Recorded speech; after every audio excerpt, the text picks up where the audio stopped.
A identidade nacional brasileira, também antes do Império, ela foi se formando por causa de algumas diferenças entre os colonos, aqueles homens já fixos aqui na terra, e os estrangeiros, aqueles que vinham de Portugal. Ou seja, no fundo eram portugueses de cá e portugueses de lá, portugueses da América e portugueses da Europa.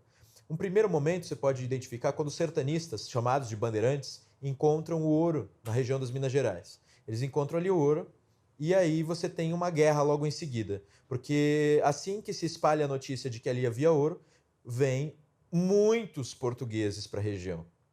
Os portugueses eram chamados de emboabas. Emboabas porque existia um pássaro com penas nas patas e os portugueses vinham com botas grandes. E aqueles que viviam aqui, os chamados bandeirantes, eram todos descalços, esfarrapados. Então eles identificavam como emboabas. E surge a Guerra dos Emboabas. O que é a Guerra dos Emboabas? Os paulistas defendendo a primazia das Minas contra os portugueses. Você vê que já nasce aí uma animosidade e uma relação entre quem é daqui e quem é de lá. Os portugueses, ou seja, os emboabas, acabam vencendo essa guerra e expulsando. Nossa, no meio de muitas tramóias. Eles primeiro entram numa guerra, a guerra demora a se decidir, os emboabas propõem termos de paz, os bandeirantes aceitam e os bandeirantes são traídos e são mortos e jogados longe. Aí os bandeirantes que restam fogem dali e vão procurar ouro em outro lugar. Então eles invadem ainda mais o sertão brasileiro e encontram ouro em Goiás e Mato Grosso, tá? Porque eles foram expulsos de Minas Gerais. Mas o ouro das Minas teria sido encontrado por um bandeirante conhecido como Arzão. E agora eu estou usando sempre bandeirante, né? No sentido corriqueiro da palavra. Você percebe, então, primeiro, a Guerra dos Emboabas.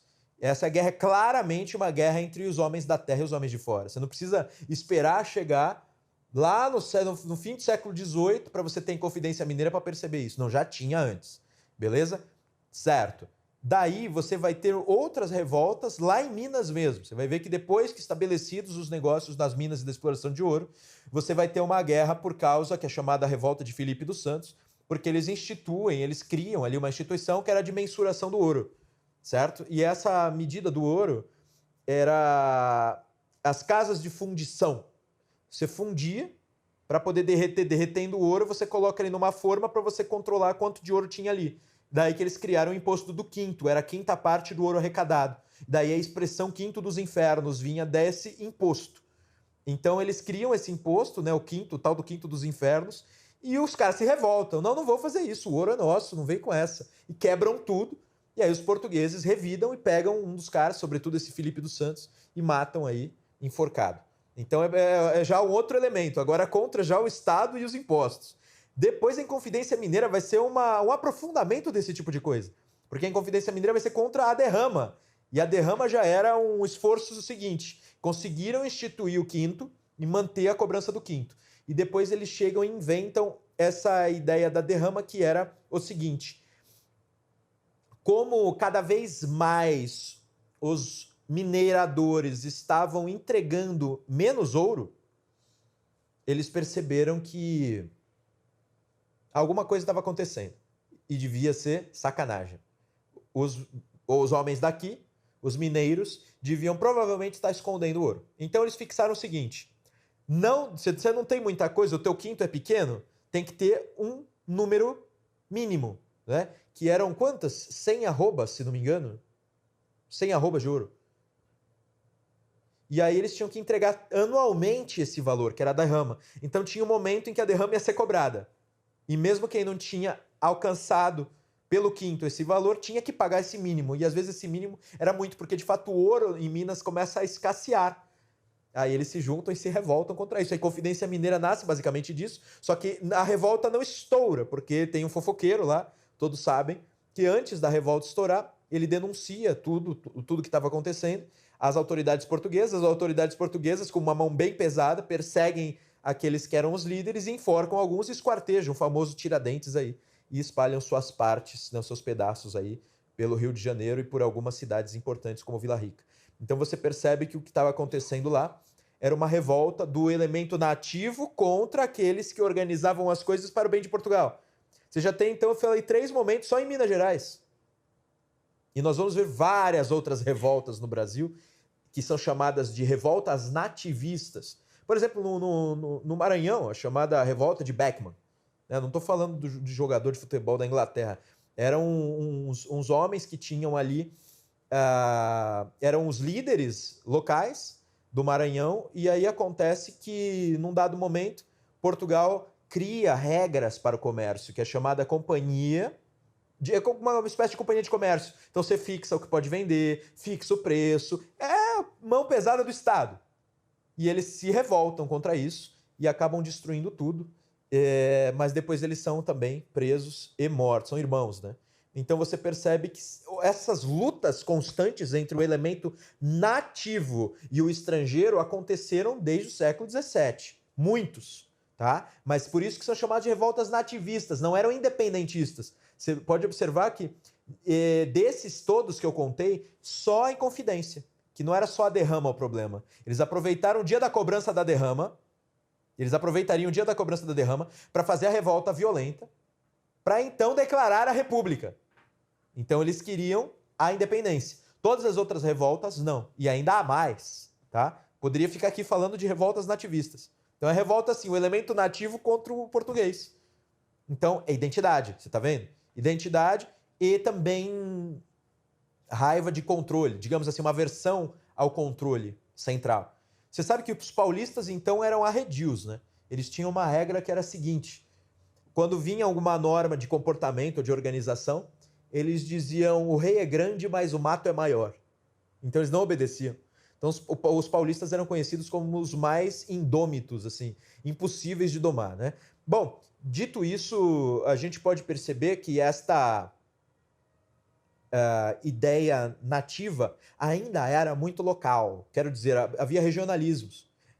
Daí a ideia posterior, que vai surgir na mente de José Bonifácio, de criar um império, né? Porque o império, no fundo, é uma palavra diferente de reino. O império dá uma ideia de um governo multinacional, tá? Então nós tínhamos regionalismos fortes, mas a brasilidade ainda estava engatinhando. Quando chega aqui o Dom João VI, nós começamos a identificar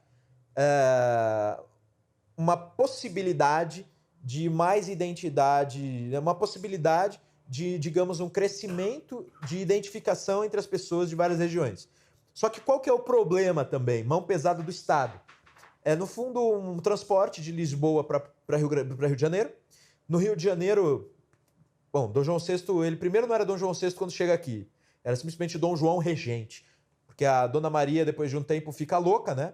E a sua mãe, e ele se transforma no regente. Só posteriormente que ele vai se transformar no Dom João, e só em 1816 ele vai ser coroado. Então, assim, você vê que até ser Dom João VI ou rei vai demorar um pouco, ela vai precisar morrer e ele vai precisar esperar a coroação. Então você percebe o seguinte: o Dom João vem para cá como regente e ele começa em Salvador e ele percebe, ele identifica muita violência lá. Ele já acha que a violência contra o escravo era muito intensa. E ele depois vai para o Rio de Janeiro e se instala lá. Instalado no Rio de Janeiro, ele acaba criando uma série de instituições que não existiam aqui. Né? Imprensa régia. Você vê, régia, né? Era para, digamos assim, informar as pessoas das questões de Estado. A Biblioteca Nacional, ele transportou uma biblioteca imensa lá de Portugal para cá.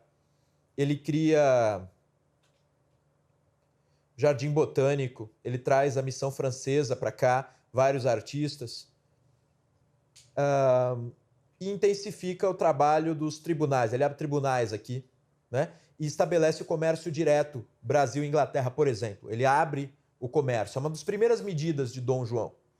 Ele abre essa abertura do comércio, ela foi extremamente importante, porque o chamado pacto colonial, que é um termo usado para o transporte de matéria-prima brasileira para Portugal, e o monopólio de compra e venda, né, de Brasil e Portugal, ele é quebrado com Dom João. Dom João abre isso para as chamadas nações amigas. A principal era a Inglaterra.